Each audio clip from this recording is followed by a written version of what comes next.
Nagningning na ngayon ang NCAA Season 95 MVP ng Letran Knights na si Fran Luiu bilang incoming rookie ng Northport Batang Pier. Kaya naman, maniniwala ba kayo kung sasabihin kong minsang dumating sa punto na gusto na niyang iwanan ang basketball?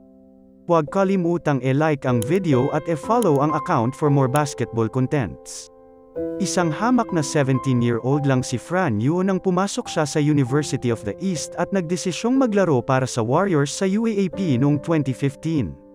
Pero sa kabila ng galing at dedikasyon niya ay may mga taong walang magawa at piniling atakihin siya. Nag-trending ang pictures na to noong 2015 na may mapanlait pang ang caption na pinaparating na napulot lang daw ng UECU sa kanto at namamesada lang daw ito ng tricycle. Ilang buwan pagkatapos nito ay umalis si Yu sa UE at ng bansa at saka bumalik para gumawa ng kasaysayan para sa Letran Knights. Pero noong 2020, binahagi ng ngayong 25-year-old guard na ang dahilan ng pag-alis niya ay ang kumalat na meme.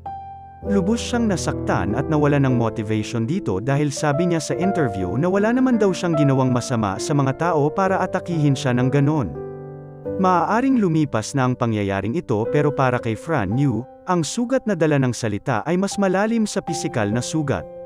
Tama ba ang desisyon niyang bumalik sa Pilipinas para maglaro o dapat ay kinuha na lang niya ang oportunidad na maglaro sa ibang bansa? Ibahagi niyo na ang opinyon niyo sa comment section.